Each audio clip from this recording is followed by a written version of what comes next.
Should you do things that you want to do or things that are expected from you? Let's talk about this in today's video. Hello, good people of the internet. Welcome to today's episode of Ask a Human Not an AI with Chetan Narang.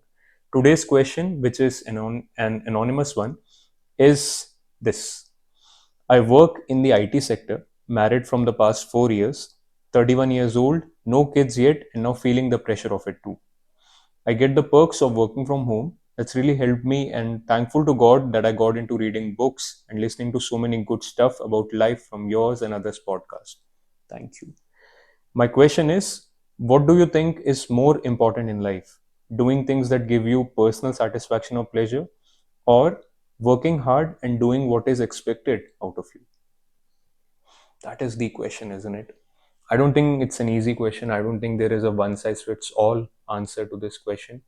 But let's get into it. I do have some things noted down that I want to talk about in with regards to this. Now, see, firstly, if we were in a one-on-one session and we were having this conversation, I would have wanted you to furnish a few more details at least, because from the outside, it looks like what you're talking about when you're describing the two choices, doing things that give you personal satisfaction versus doing things that are expected from you. I'm thinking that you're hinting that you work in the IT sector and the job that you're doing, maybe you're drawing a good salary and you're able to meet your EMIs and all the different luxuries that we have to buy. That is the part that I think you're hinting to when you're saying this is expected from you. And then there is something else that you want to do that will give you or that gives you personal satisfaction or pleasure. And you're confused as to should you be doing either of these, or what should you rather be doing? So, see, this path of taking up a job and working 9 to 5, or in today's hustle culture, 9 to 9 or 24 hours, this is sort of a set path. This is sort of a path that if you're 31 years old and you're from India, so maybe if you're also from a middle class background, this is the path that we have explored to be a set path that leads to a certain future. You'll have this much amount of money when you retire, you'll have your own home, your kids will be able to go to college, etc. So this is a tried and tested path, and this looks to be a very set path, and that is where a lot of those expectations come from your parents, from your partner, maybe from your children, maybe from your friends, maybe, that this is the path that you would also follow. There is merit in doing that, of course, that leads to safety, but like I would always say, there is also merit in following the uncertain path. There is something to be said about, if the path in front of you is absolutely clear, it's absolutely certain, you're most likely on somebody else's path. And a lot of us have to, because of our life situations, we have to follow those certain paths at some points in our lives. But more than any safety that you would be missing out if you follow the uncertain path, there is life on this path that I would want you to follow. So if you can, there's definitely merit in going along the uncertain path, along the path that is not really the set path. But having said all of that, I wanted to talk about a few more details here. See, when you say, should you be doing things that are expected from you, I want you to dig deeper into this story itself of of you doing something that is expected from you. See, this perspective, this narrative that I'm doing a job or I'm doing anything for that matter only because it's expected from me by others. This is a victim story, and I want you to dig deeper into why you're doing whatever it is you're doing. And if really the answer is that the only reason I'm doing it is because someone else expects me to do it, I think you should get out of it. You should try to arrange your life in a manner that you can get out of this kind of a situation as soon as possible. Because if the only thing that is keeping you there is somebody else's expectation, that is going to turn toxic very soon if it hasn't already. Because it's almost like your freedom is getting crushed. And this is not somebody else's life you're talking about. A lot of times when we're talking about somebody else's life, we give them the victim identity. For example, when we're talking about in the context of India's previous generation, we very commonly associate victim identities with our mothers.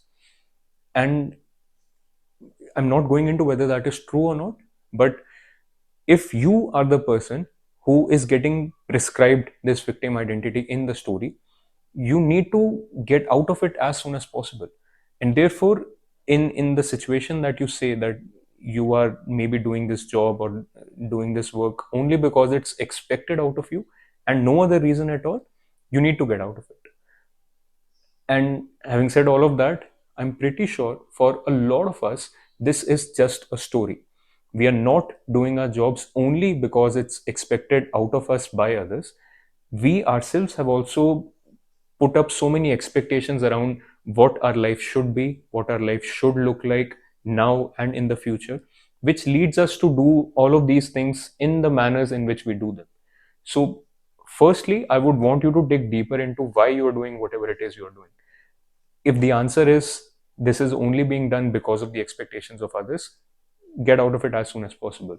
But once you get a hold of your story and once you realize that you're not really the victim there, but you're rather responsible for why you're doing it, you have built a lot of these different cobwebs around your own mind, around or your own thoughts, which are making you do this kind of a job.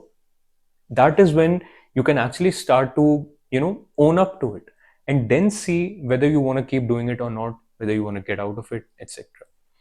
That is the first thing that I would want to talk about. Drop this story of being a victim. If you are a victim, you have to get out of that situation. But if you aren't the victim, if this is just a narrative in your mind, get out of that narrative as soon as possible. And then see, the first thing that you talked about, whether you should be doing things that give you, your words were, personal satisfaction or pleasure.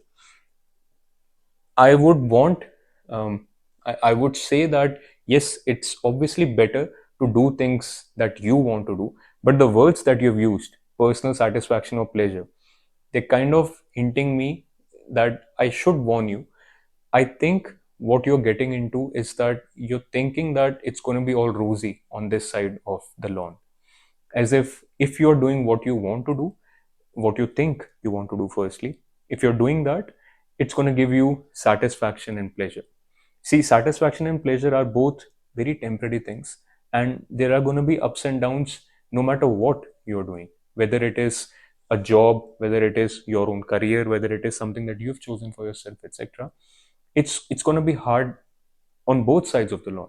So if you're going into a career switch, or if you're going into changing whatever it is that you're doing with the idea that it's going to give you more satisfaction or pleasure on this side, I want to warn you that that will not be the case. And therefore, you have to aim for something higher than that. And which is where I think this entire question that you've asked, I think that springs from um, kind of you're trying to solve a problem that should not exist in the first place. What I mean is, there should be a third variable to this question, which is what you should be doing, or rather, what gives your life meaning. So, the three elements that you might have talked about could have been things that are expected off of you, things that you want to do that give you personal satisfaction or pleasure, and the third is things that give meaning to your life, things that give you a sense of purpose, a sense of meaning to live your life meaningfully and wholly. This is the missing element. And I think that is why you've asked this question. And this is the missing element here. If you went through the first episode of season 2 of my podcast, I talked about what is the purpose of life and how you can find your purpose in life. I think I would direct you to that episode. You should consider checking out the entire episode because I talked about specifically how you can find more meaning in your life. And I think this is the missing element, because if you had this clarity, if you had this clarity of what is it that gives meaning to your life, what is it that gives you a purpose to work, you would not have to ask this question.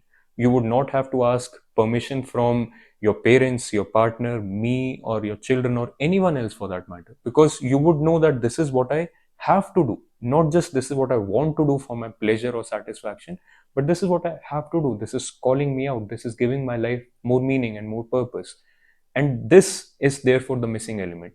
So I would say that rather than focusing on whether you should be doing things that others expect you to do, or doing things that you want to do that give you pleasure or satisfaction. I think at some level, all of us have to take those kinds of decisions almost always. I would not say which one is right or wrong, but I would just say that the entire perspective that I built for you, with the first perspective of letting go of the victim story, the second perspective of digging deep into it and really questioning why it is that you want to do and how it is that you want to do it, and what is it that you're expecting from your career or your job. If you have these perspectives set, if you have your stance set, you can pick any path out of these two. And if you're taking up responsibility of that being your own choice, you're golden. That's all you have to do. At any time when life gives you these two kinds of folks that you have to choose one from, it's almost always that both of them are not really right or wrong choices, but we try to put the cart before the horse by arranging our lives in such a manner that we want to have set narratives already in our minds as to what will happen if I do this, what will happen if I do this. And also, a lot of times, which is also clear from the way you have asked, is that we kind of assume that we are being forced into taking a choice. If you remove that element from your entire life situation and try to take up responsibility for the choice you will make now, both of these choices are correct. And I think that's all I would say. Work on that. Drop the victim narrative, drop the easy narrative. Check out my episode on what is the purpose of life and how you can find your own purpose in life, and find that missing element from your entire hogwash of whatever it is that is going on, and then work on that. I would be happy to get into a session if you still feel the need to. And yeah, I think that's pretty much it. So that's it for today's video. I hope you found this useful. If you have any such questions, you can let me know from my website. Check out the Ask a Human Not an AI page. And I'll see you in the playground the next time. Until next time, peace out.